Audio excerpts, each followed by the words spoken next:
I listened to the audio and stared at the pictures the investigator supplied. He was able to get a useful video. The audio was sickening. "We have to be more careful. I don't want Ted finding out. He might do something bad to you." "Oh yeah, right. That wimp? Oh, I'm so scared of a Walmart assistant manager."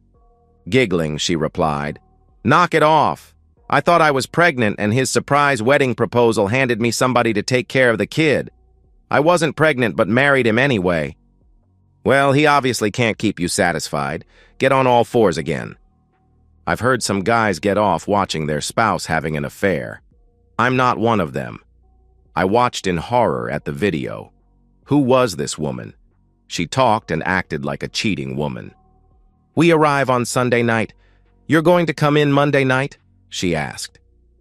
"You got it. I figured he might get suspicious if I was on the same flight as you. We can hook up Tuesday morning, send him out boating or fishing for the day." "My name is Ted Smallhouse. I married Crystal almost 5 years ago. We are going to Costa Rica to celebrate our 5th anniversary. I have no desire to spend any more of my life with this unfaithful spouse. We have 2 kids. My son came along 3 years ago and my daughter last year. Crystal's parents are going to watch the kids while we travel. Crystal is a very caring and doting mother. These kids are her reason for living. I guess I'm an underachiever. Although I always earned good grades in school, I'm an assistant manager at a Walmart superstore. My dad, Howard, owns and runs a bar. It's been an Irish pub setting for as long as I can remember. My mom was killed in an auto accident. The settlement left for her 3 children has payouts for each of us when we turn 25, 30, and finally, the remainder when we turn 35. Crystal and I went through a lot of the money I received when I turned 25. She's really going to regret that we didn't spend it all.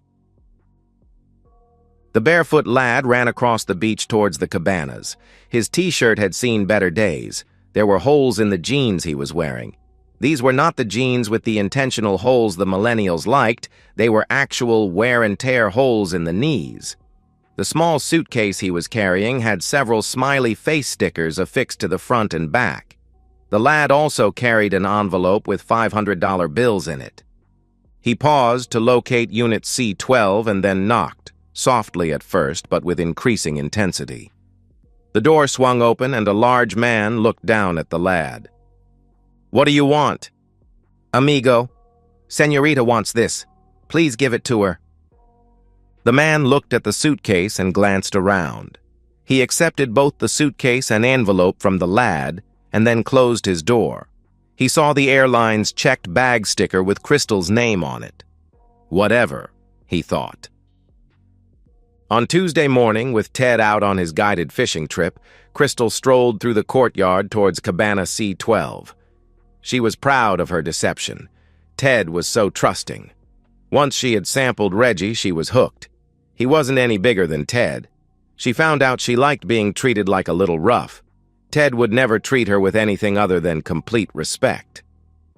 Reggie heard the soft knock and found Crystal wearing a beautiful bikini and smiling. "Morning, lover. We've got 5 hours. Think you're up to the challenge?" "Only one way to find out. Let's get naked." He smirked. There wasn't much foreplay. They'd worry about that later. It had been a week since they last met. She'd given Ted all sorts of excuses to avoid intimacy with him. Rolling off so she could use the bathroom, he remembered. "Some kid dropped your luggage off here earlier. There's an envelope, too." "What? That makes no sense." While still naked, the pair gazed at the contents of the suitcase. 11 small vials with a white powder in each. There was an empty slot amongst the 11. Reggie and Crystal each picked up a few of the containers. Crystal opened the envelope and pulled the $100 bills out. "What the hell?" "Yes, sir. We saw that young boy hand him an envelope and run away with this container. It just looked suspicious to us, so my husband tried to stop him. The kid panicked, dropped the container, and bolted. The way the container is wrapped, we thought it might be drugs, so we brought it to you." "If this is drugs, then I'd bet it is cocaine. Do you remember which unit the boy bought this from?" the officer asked. "C-12. There was no knock. The sound of the frame shattering startled the naked lovers. With commands screamed at them and staring down the barrels of automatic guns, the pair froze. When they looked at each other, they could see several red laser dots on the face and chest of their lover.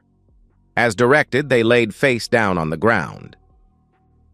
I returned from my fishing excursion to my cabana. The damn keycard didn't work. I trudged to the front desk and showed my ID. "Please wait here, sir," cooed the very pretty young lady behind the counter. Her dark eyes and flowing black hair made her smile even prettier. "Mr. Smallhouse, please come with us." I didn't have a chance to turn to see who was speaking to me. I felt very strong hands grabbing my arms. I didn't resist. They took me to a private room behind the front desk. "Mr. Smallhouse, let me show you a picture. Do you recognize this?" "I think my wife has some luggage like that. Why do you ask?" "Where were you today?" he asked. "On the guided fishing tour. I just got back." "Can someone vouch for you?" he asked. "Definitely.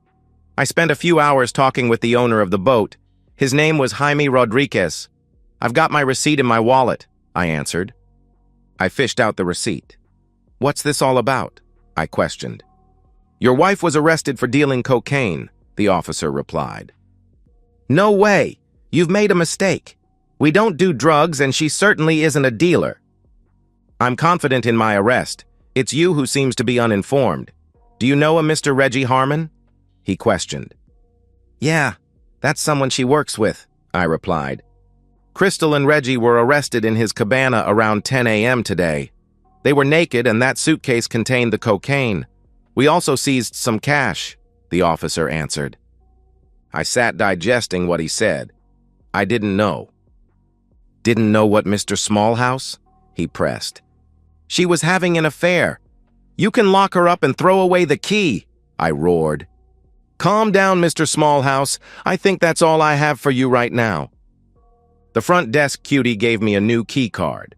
I immediately changed my reservation to return on the first available flight. Howard met me at the airport. We high-fived and headed to his bar. "It was perfect, Dad. They're locked up in a foreign country. If they angered off the judge, they could get 20 years. "No problems with the police?" my dad asked. "They didn't tell me I couldn't leave. I'm glad to be out of there. Your guy was worth it. 20 grand to get rid of a cheating woman. And now I get to make her squirm as she tries to stave off a divorce while locked up behind bars. I imagine by now she's been the target of some unwanted attention. And him too." We both broke out laughing. "Howard has met some pretty shady characters. One was purportedly involved with smuggling drugs using speedboats. Our plan was to put some cocaine in Crystal's luggage and then tip the police on possible drug dealing. I took Crystal's little suitcase with me to the dock that morning. I placed a few of those smiley face decals on the luggage. As worked out previously, I had an envelope with $5,000 in it and a smaller envelope with $500. If this hadn't worked, I'd have been out the $10,000 I'd paid to this point. Since it worked, I owed another $10,000. I contacted the divorce lawyer I'd been in touch with before my aborted vacation. He confirmed he would have her served in her jail cell in Costa Rica. I immediately placed an ad looking for someone to work as a live-in nanny. The third woman I interviewed, Heidi, was my age, single, and sterile. She really wanted to be a mother, and this seemed like a perfect fit. In less than a week, we were sharing my bed and bodily fluids. I put together 2 cards with a smiling face decal affixed to the inside of the card. I addressed one to Crystal and the other to Reggie. There was no return address on either envelope. My notation inside was, "Oh, I'm so scared of a Walmart assistant manager." I was actually looking forward to Crystal's trial. I wanted her to see me smirking in the courtroom. I felt a little trepidation that the police would somehow know I was involved. Common sense won out. I couldn't risk some podunk detective in a foreign country with my cheating wife and then pinning the drug on me. I had no reason to believe that, but why risk it? I did the next best thing. When I paid the final 10 grand, the guy agreed to have the courtroom filled with people holding up smiley face placards. He said it would be a pleasure, and there was no charge. I gave him a roll of the Walmart smiley face decals.